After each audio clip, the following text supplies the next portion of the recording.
I was having hot pot at home when I discovered an electric leak. I hurriedly turned off the induction cooker, and our family narrowly escaped disaster. But my sister's words put me in a dire situation. "Big sister, are you jealous that I have a gift?" Mom angrily slapped me and questioned why I coveted my sister's gift. Dad pressed me into the pot, saying he wanted to seek justice for my sister. The hot broth scalded me, causing severe burns all over my body, and I lingered in the hospital for a month. In the end, I was kicked out because my parents refused to pay the bills and was torn apart and consumed by stray dogs under a bridge. Once again, Dad's voice echoed in my ears, "Why does this broth taste numbing?" I added Sichuan pepper. At the table, I maintained a calm expression, but my hands trembled uncontrollably under the table. Even though over a month had passed, the scene of my death from my previous life still lingered in my mind. On this very day in my past life, I was at this table. While my parents celebrated my sister's birthday, I was the first to notice that the hot pot tasted off. It was numbing.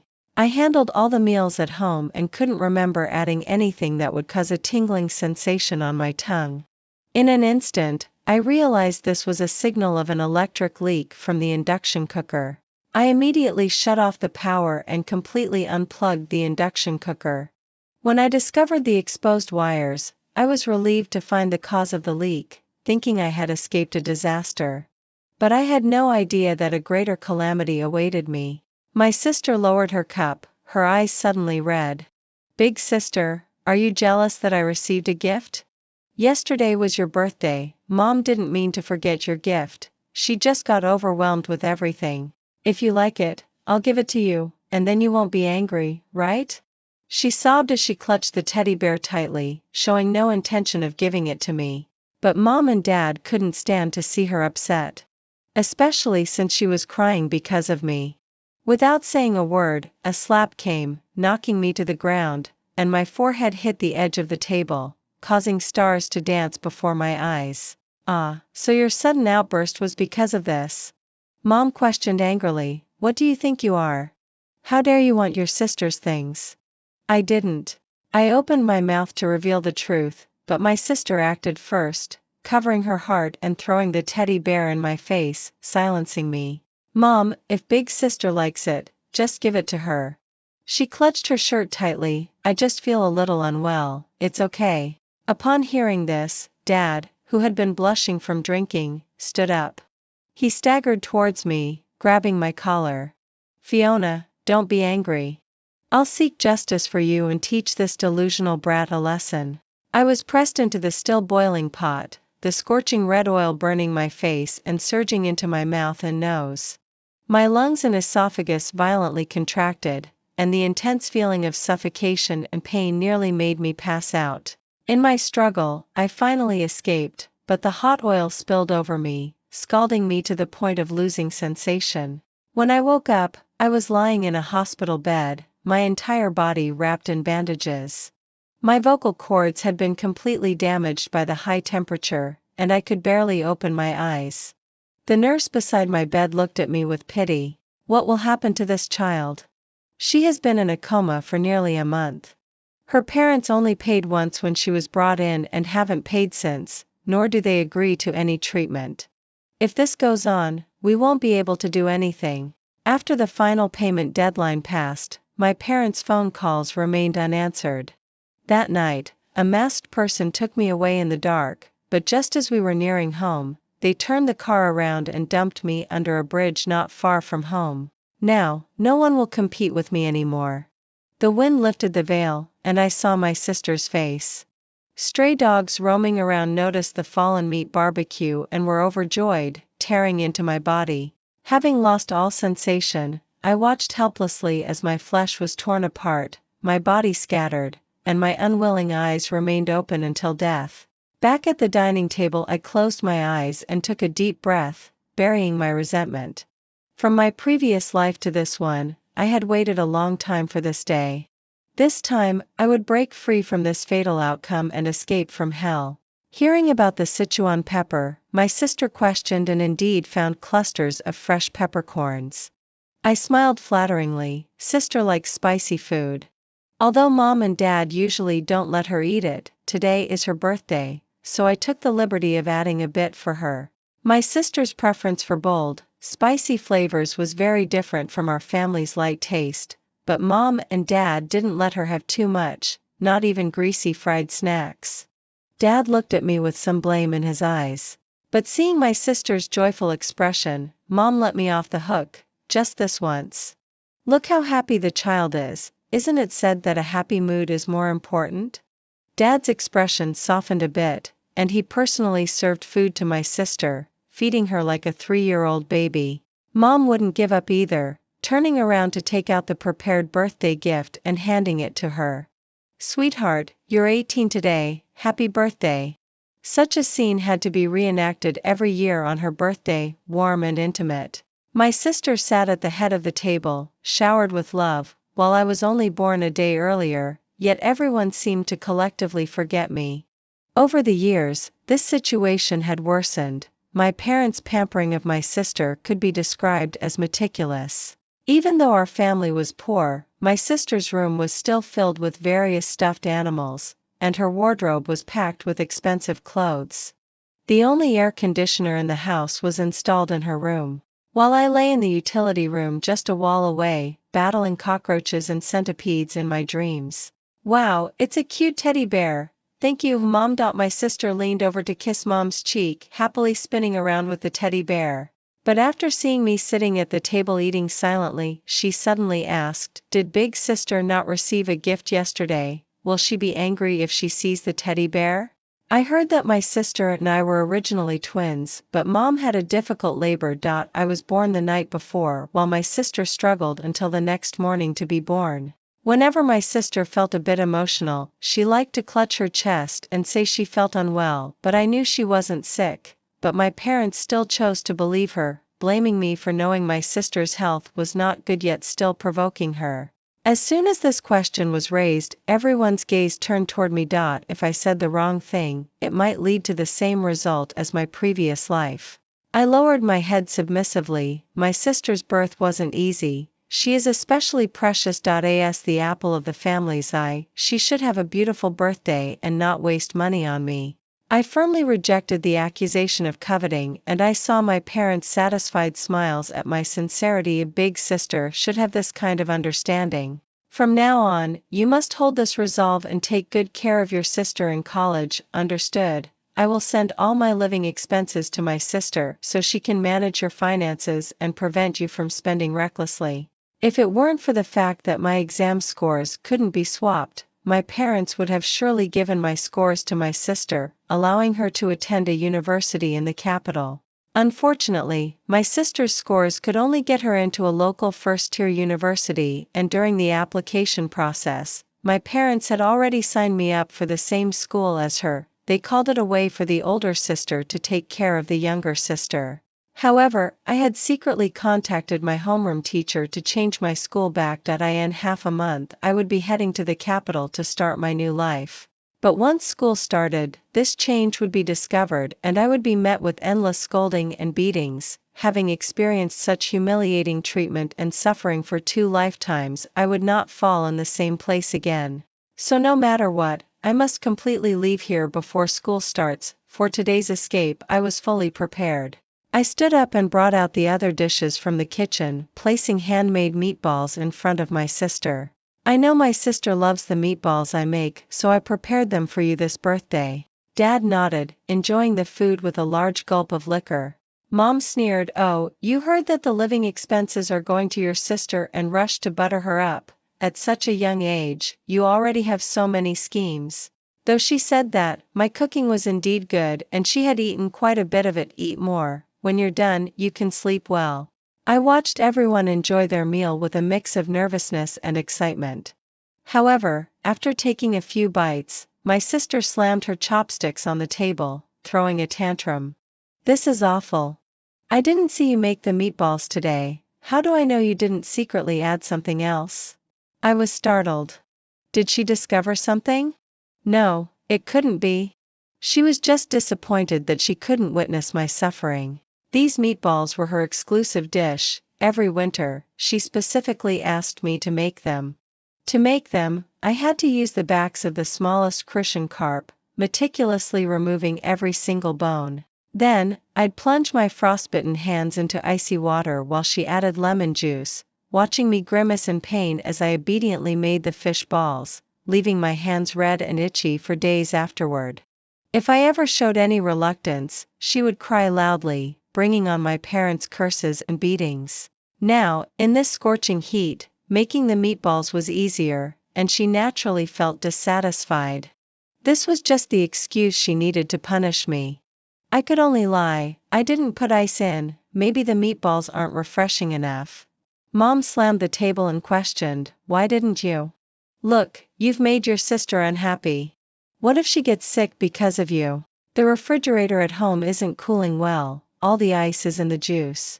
I defended myself, trembling all over, afraid that a slap would come at any moment. My sister found my cowardice amusing, she scoffed and finally dropped the subject, grabbing a cool drink to enjoy. But my sister, the flavor of the juice was rich, it would better cover the taste of the drug. Halfway through dinner, Dad felt a bit dizzy, but he didn't suspect anything after seeing the nearly empty bottle of liquor beside him. He mumbled something about 18 and smiled at my sister happily.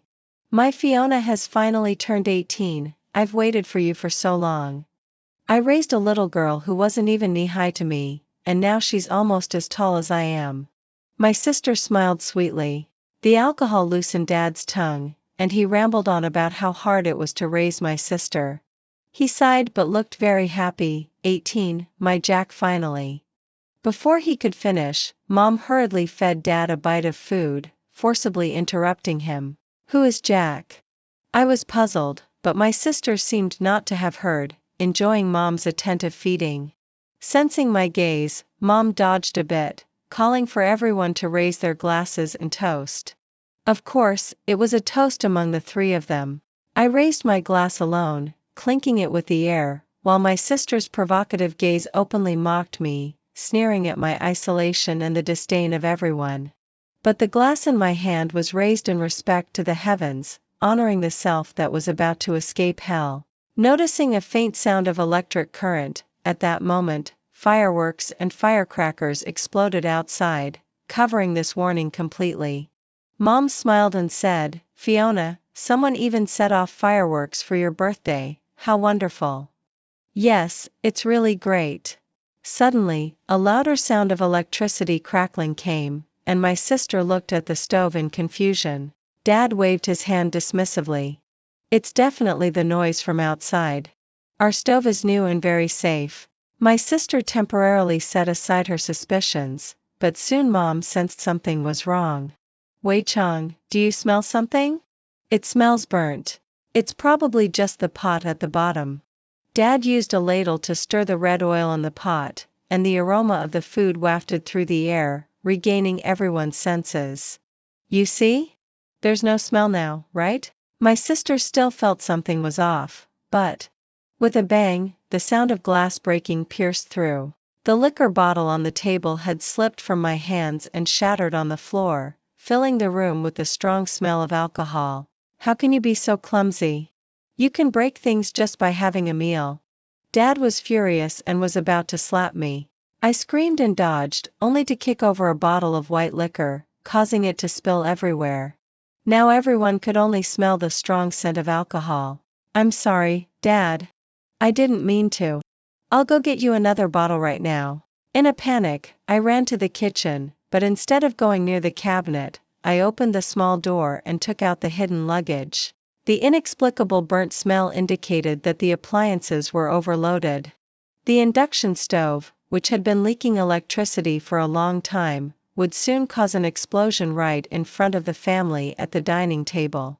The spilled liquor on the floor would aid the fire, and when that happened, everyone would be too busy trying to put out the fire to notice a girl disappearing. This was enough to create an opportunity for me to leave this hell forever. With a whoosh, the entire house was plunged into darkness. The whole street was blacked out. It seemed to be due to the summer peak electricity usage, which caused the circuit to overload, triggering the protective device, resulting in a collective power outage. It's so dark. Mom, I'm scared. My sister screamed and hid in Mom's arms, prompting Mom to comfort her repeatedly, fanning her and bringing her water until she calmed down a bit. With the power cut, the induction stove had stopped working, and the burnt smell gradually dissipated. I felt a bit disappointed, but I wouldn't put all my eggs in one basket. Just as I was about to take action, there came a loud knocking at the door. As soon as the door opened, Mom was scolded fiercely. "What kind of bad things are you doing? Now the whole street is without power. If it weren't for that troublemaker, who would want to suffer like this in the middle of summer?" A few aunts stood at the door, and the one in front, Sally, waved her fan, immediately blaming my sister for causing everyone trouble. My sister hurriedly shrank behind Mom. Mom couldn't stand seeing my sister wronged and quickly defended her. "You can't just come here and say it's our Fiona who caused the trouble. Don't you see our power is out too? I say, it must be because you're doing something shady that the whole street is suffering because of you." "I spit," Sally said angrily. "It's because your family has the air conditioning on and didn't close the windows that this happened." Mom paused for a moment. "The electrical system here is bad, and your old antique machine was already creaking. You can hear it through the window." Sally painted a vivid picture. "And now you still have the windows open, running 24 hours a day. Of course, it's overloaded. Just a few days ago, my parents had been wondering why the power was so frighteningly high. Now they understood." "I don't know, Mom. I really didn't know." Saying this, my sister became aggrieved, tears shimmering in her eyes. "I thought it was too hot, but if there's no ventilation, my lungs won't feel good," Sally scoffed. "Cut it out. You're harming your family and then everyone else too. You're something else. Usually, we don't bother about it, but if we really count, you're the worst in the whole street." People around started to chime in.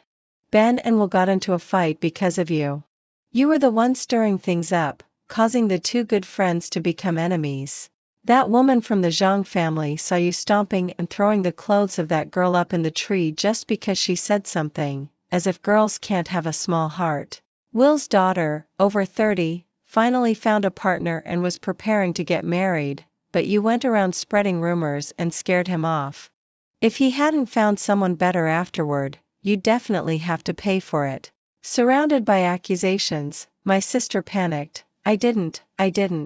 Let's not talk about the distant past. Just today with the air conditioning, if it weren't for your mess, we wouldn't have to suffer in this 40-degree heat." Sally pointed at my sister and glanced at Mom, who was still protecting her child, and sighed. "With the way you spoil her, I think you've really lost your mind, letting her do stupid things that harm others." "What are you talking about? What do you know? This is our family matter, who are you to meddle?" Mom felt that they were the ones who didn't understand anything yet were here pointing fingers. "If Fiona wants to turn on the air conditioning, she can. She can open the windows and run the air conditioning and burn out the circuit. Who are you to tell her what to do?" Sally found her unreasonable and just wanted to go back and wait for the repair crew to arrive. But Mom's grip tightened on her. "If you say Fiona is at fault, then you are an accomplice. Now you come knocking to cause trouble, bringing up all this nonsense that makes our Fiona upset. Why didn't you remind us about the air conditioning back then? Who hasn't enjoyed the cool breeze passing by my house? Everyone who has passed by has been a culprit in burning out the circuit." Everyone exchanged glances, well aware of how her family always stirred up trouble, but who would dare to speak up and remind them? If it weren't for the unbearable power outage today, they wouldn't have thought to come and seek an explanation. Seeing the situation, they all started to scatter, but Mom blocked their way.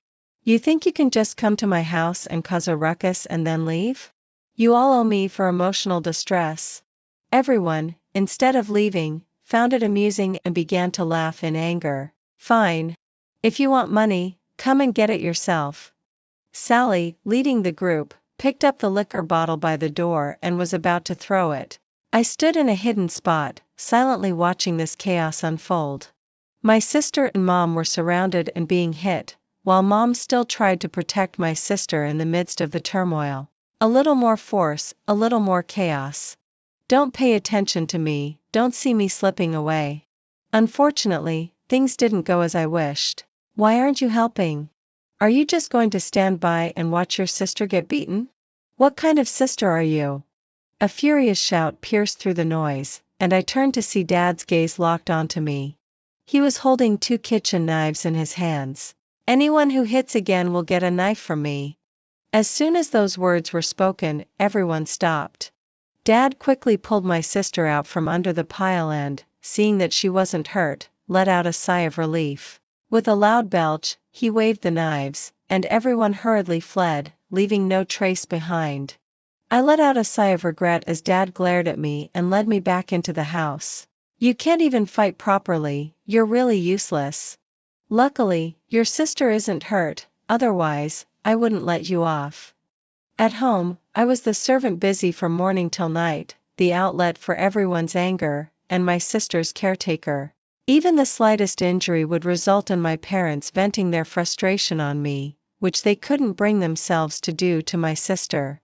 If my sister fell, I would be forced to fall in the same spot, getting hurt until she stopped crying. My sister's safety was prioritized above all else by my parents. In other words, I was under close watch. Escaping wouldn't be so easy after all. Dad returned to his seat, his face dark, slamming the table hard. I've been saying, what's up with this month's bills? You really know how to spend money. Using the air conditioning is one thing, but why leave the windows open? Dad often looked angry, but in my memory, it was rare for him to be mad at my sister. My sister pouted. I just wanted some ventilation. How was I to know it would turn out like this? Don't talk back. Mom caught his descending hand. Wei Cheng, what are you doing? She whispered a few words to Dad, then turned to comfort my sister. Fiona, be good. Dad didn't mean it, he just drank a bit, you know he loves you very much. My sister, a little frightened, cuddled up next to her, tears streaming down her face. Mom, does Dad really love me? Mom hurriedly shot a glance at Dad. He also made an effort to make amends, personally feeding her some juice that was still cool, and my sister's expression brightened up a bit. But I was curious if she had actually heard Mom's words. It was my sharp hearing that let me catch their hushed conversation clearly. The child is going to have surgery in a few days. Can't you be more patient? If you scare her, what will Jack do? Who is having surgery? Is someone sick? But a couple of years ago, my parents took us for the most detailed full-body checkups, even taking several vials of blood, and nothing was found wrong. The name Jack was something I heard just now. Who exactly is he? A myriad of questions swirled in my mind, and now looking at the warm scene of the family of 3, I felt a chill run down my spine. I didn't want to think too much. If I could leave this house today, I wouldn't have to think about it at all. So, I quietly slipped back into the kitchen and began my second plan. The loose gas canister was executing my task. Because of the air conditioning issue, Mom stubbornly closed all the doors and windows in the house. The relatively sealed environment made it easier for the gas to accumulate indoors. Dad picked at the cold dishes on the table and clicked his tongue in dissatisfaction. Hey, go get the diesel generator from the storage room. Of course, he was calling me. He probably felt he hadn't eaten enough and intended to keep eating hot pot. But that generator hadn't been started in a long time.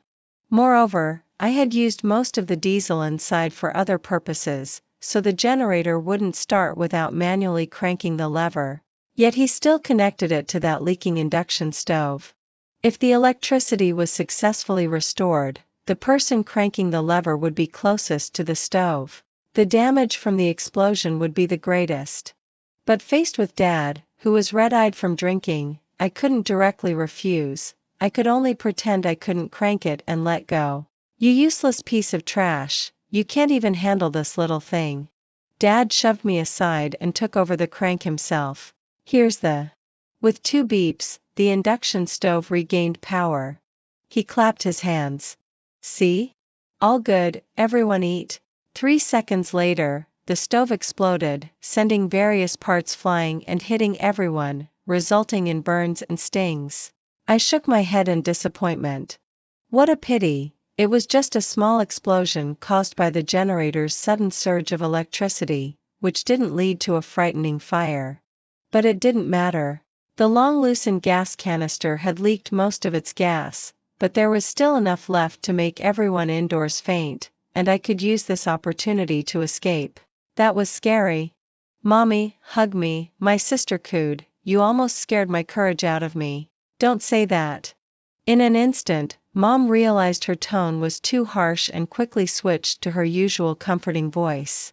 Dad, furious, smashed a liquor bottle and kicked the generator, his breath reeking of alcohol as he ordered me to put things back. Now that the stove was completely broken, no one could eat anything except for the cooked meatballs.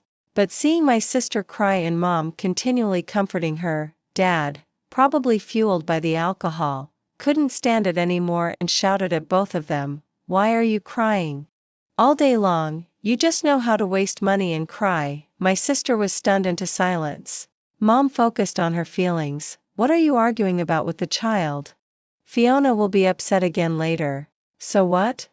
I've endured this for years, every day, it's either asking for money or clothes or crying. Finally, she's turning 18, isn't that enough?" As Dad spoke, the smell of liquor emanated from him.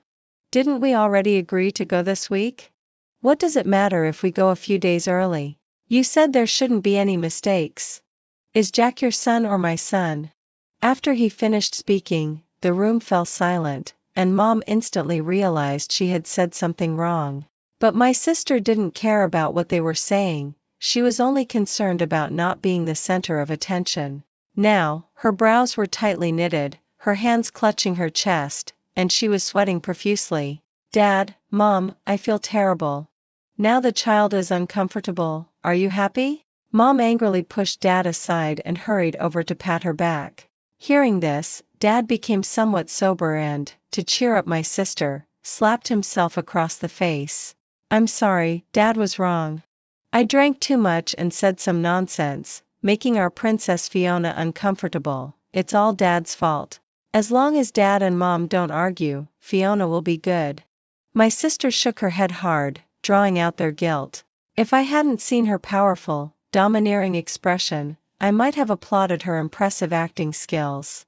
But I was just leaning against the kitchen door, carefully sniffing the air. It was the smell of freedom. The flashlight on the table flickered and soon ran out of battery completely.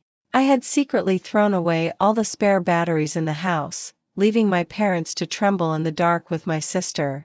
They had no choice but to send me on an errand. The small shop at the end of the village was a place even dogs wouldn't approach as it was almost lawless. It was said the shopkeeper was originally part of a gang and looked fierce. But my parents didn't care and weren't worried about me crossing dark streets. All their energy was on my sister. Facing this, I felt resentment and sadness. But today, I was thankful for the escape opportunity. The smell of gas in the house grew stronger. My parents were sitting on the floor, telling stories and singing to my sister, oblivious to the odor. I took money from Dad's wallet, closed the door quietly and smiled. "Daisy, what are you doing?" Carter and Vivian approached my house, puzzled and looking at the money in my hand. "At such a young age, you're already stealing money? Wait till I tell your dad and get you beaten." "Don't, Carter and Vivian. I'm going to buy a flashlight, the power is out at home." Carter and Vivian were known for reporting on me. I hurriedly explained our old neighborhood has bad wiring and is prone to power outages. I envy Carter's villa. Carter got rich after having a son and is impressive. He originally looked down on us, but in recent years, he visited my house often, treating my sister differently, bringing her food and clothes and calling her Fiona Star. Carter said my sister was born lucky. But I got no good treatment. I was still a servant and Carter looked down on my parents. He was only kind to my sister. My flattery pleased him. Of course. My flat villa's property fees alone can buy your little house. When can I go stay for a few days? Hearing this, they shooed me away. I was obedient and left, but suddenly thought of something. The three inside were drugged and couldn't smell gas. But Carter and Vivian weren't. What if they discovered my intentions? I hurried back, but they were faster and had entered. I could only hide and observe. As soon as Carter and Vivian entered, they covered their noses. What a terrible smell, what is this? Vivian opened the window with a whoosh, waving her hand to fan the air, then kicked at the cardboard scattered all over the room. I'm not saying anything bad about you, cousin, but even if your family deals in scrap, you should at least keep the house clean. As soon as you open the door, you're hit with a strong stench of rotten eggs. It's enough to make someone faint. After airing it out for a bit, the smell in the room completely dissipated. But the three people inside hadn't noticed the smell. They thought it was just a quip and rolled their eyes. Carter, however, wasn't angry. He generously poured himself some juice and put the bags he was holding in front of my sister. My Fiona star, look what Carter has brought you. A variety of trendy clothes and shoes surrounded my sister, along with the latest electronic products displayed in front of her. She was overjoyed, smiling sweetly in response, her gaze subtly revealing a hint of greed. However, my parents' expressions were far from good. They used to be the ones most eager to accept gifts, but now they appeared very vigilant in the face of these items. A box was pushed to Dad's side, and upon opening it, he found a thick stack of red bills. Cousin, I'd like to take Fiona to my villa for a few days tomorrow. What do you think? Vivian continued Carter's words, we've already prepared a room for her. Our family is very welcoming to Fiona.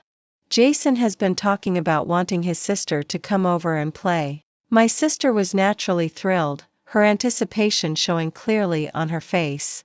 We had visited Carter's house before. Even just sitting on the leather sofa made us feel like our souls were being corroded by money. She probably enjoyed being surrounded by servants, living like a princess. But after hearing this, I felt I couldn't wait any longer. Tomorrow? I wouldn't let tomorrow come.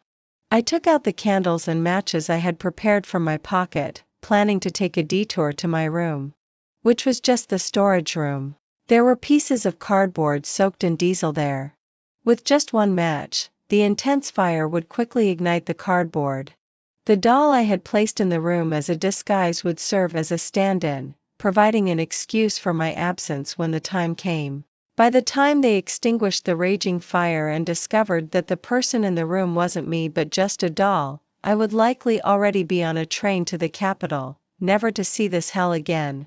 Hey, why hasn't Daisy come back? Didn't she go to buy a flashlight? Carter's voice came from inside, and I couldn't help but curse silently. Damn it, you never let me share in the good times, and now you suddenly think of me. I intended to sneak in through the small door, but Mom just happened to catch sight of me. What are you doing? Sneaking around. I was forced to stop, reluctantly pulling out the candle and a box of matches, feigning fear. The flashlights were all sold out, this is all that's left. With my head down, Mom couldn't see my expression. She simply took the items from my hands and lit them up in the living room. Seeing such a low-end lighting method, Carter showed no restraint in his contempt. Cousin, given your family's conditions, you shouldn't try to hold on. Just accept what I've given you, it'll be better for everyone. In the flickering candlelight, Dad's unwillingness seemed to reflect back. Meanwhile, my own unwillingness and anxiety were hidden in the darkness. I returned to the storage room, contemplating my next steps, while the discussion outside continued. Dad remained silent for a moment.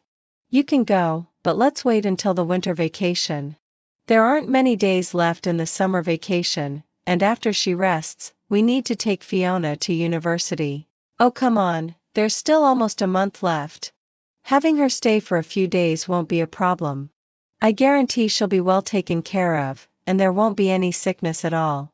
Is that okay? Carter affectionately patted my sister's head. Fiona, come stay at my house. Carter will take you and Jason to the amusement park, to fancy restaurants for meals, and let you attend banquets, just like a princess. This really struck a chord with my sister. Immediately after, Carter pulled out a box of money and handed it to Dad. even the most beloved daughter can't cling on all the time.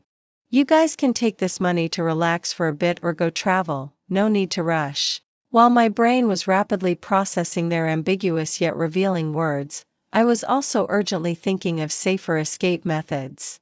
There wouldn't be a better opportunity than this. Even if it involved risks, I had to do it. I was going to leave. I had no matches left, but I still had the old batteries I took apart from the flashlight in my hand. Creating a short circuit with the batteries and igniting the storage room would only take a moment. I would, however, get caught in the shards and be harmed. I steeled myself, gritting my teeth and ready to act. Suddenly, a heated argument erupted in the living room. "Why should we wait for you, and you tell us not to be anxious?" Facing Dad, who was turning red in the face, Carter was equally unrestrained. "Just because of all the benefits you've received over the years. I've given your family so much money already. Isn't that enough? If it weren't for the right match, I wouldn't waste my effort on you poor people. This surgery should have been done at my house first." Mom protested, "But our family has taken care of Fiona so well, we haven't dared to make her angry or anxious over the years. She hasn't had any illness, so logically, we should be prioritized." "You love to argue, huh?" Carter panted heavily. "Let me tell you, if you don't let my family go first for the surgery, I can have someone come tomorrow and flatten your little house. No one will stop Jason from getting a future." I froze in shock behind the door, covering my mouth. My sister, sitting at the head of the table, couldn't believe it either. She opened her mouth in shock but couldn't form a complete sentence. Yet, in the silence that followed, her reaction stood out remarkably. All four turned to look at her, their eyes no longer filled with affection or pampering. They suppressed my sister, tying her to a chair and gagging her to prevent her from making a sound. Until the operation was completed, she would still be the most important treasure for both families. Now they didn't have to hide it anymore. They argued openly and directly revealed the truth. "Didn't we agree during the physical examination that we would take the liver first and then, after a while, give your family the kidney? Your illness isn't urgent, but my Jack's is."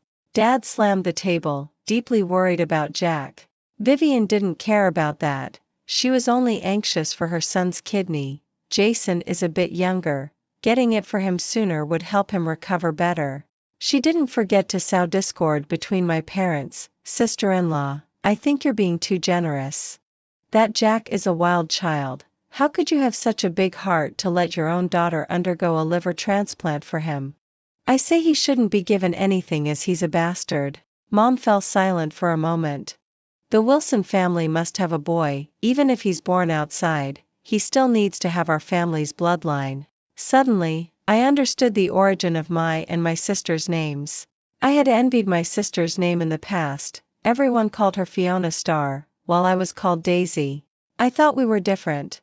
I used to believe there were only my sister and me in the family, but now I realized there was always an invisible brother hidden nearby. Every time we were called, it was a prayer for the birth of a brother. And now, he had turned into a real brother.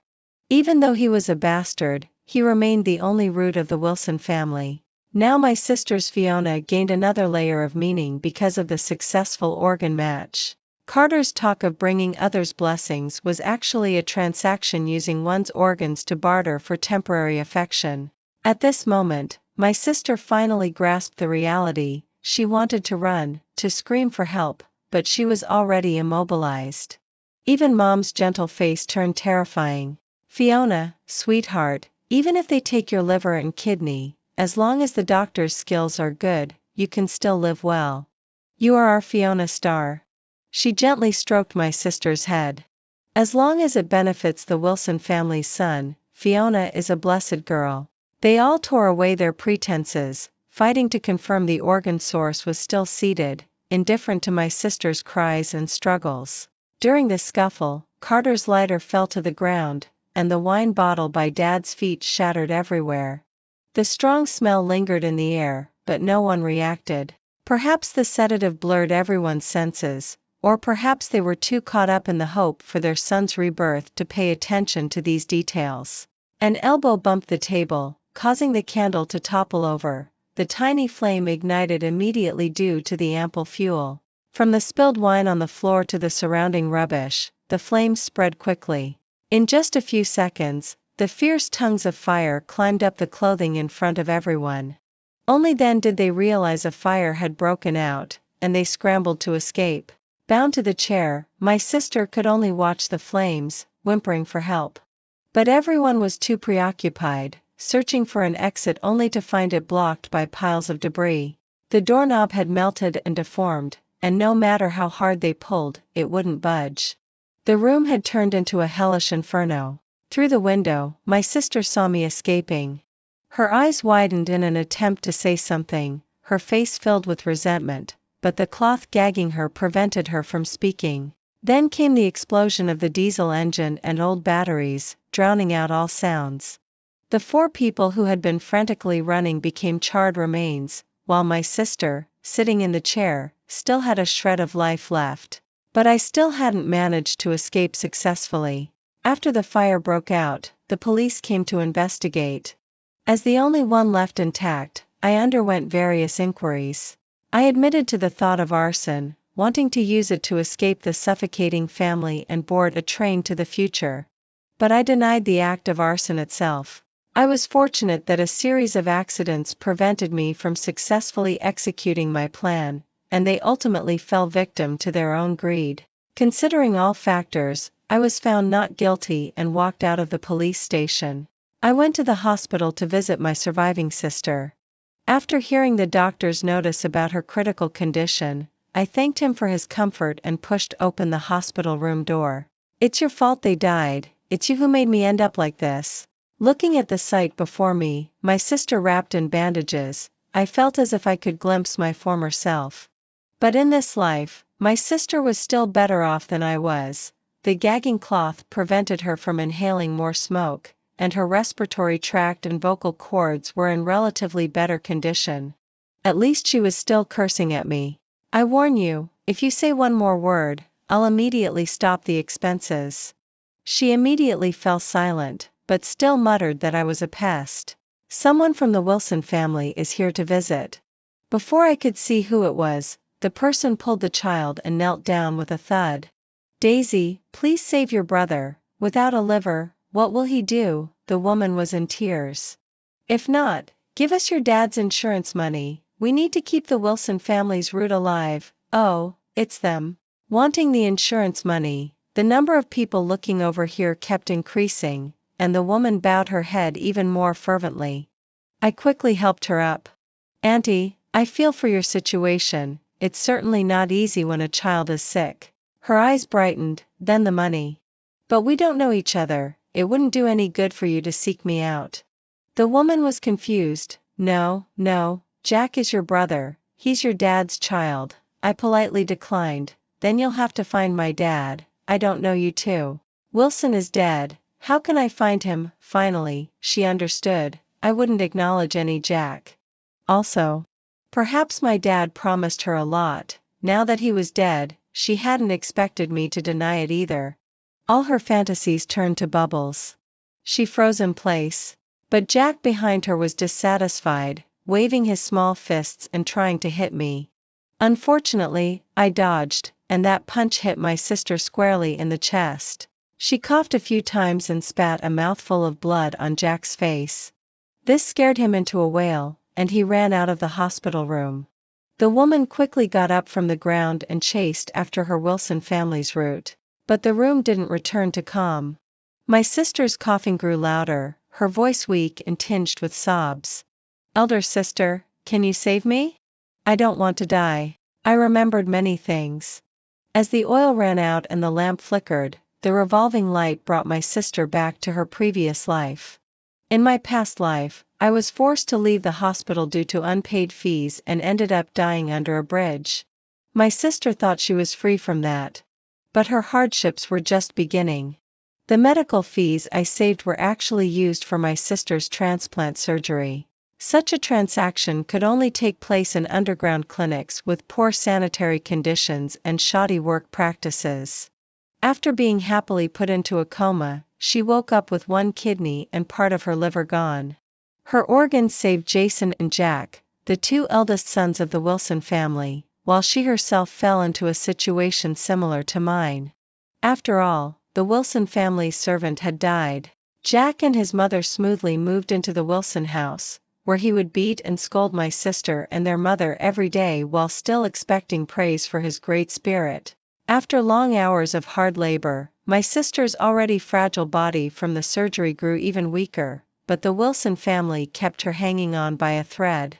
To avoid suspicion from others regarding both daughters dying, Dad taught Jack how to control the force of his beatings and hid all means of suicide, making it a luxury for my sister even to think about dying. Only after receiving a hefty bride price did my sister finally have the chance to die in her husband's house. Elder sister, look how pitiful I am. Please save me and let me live in this life.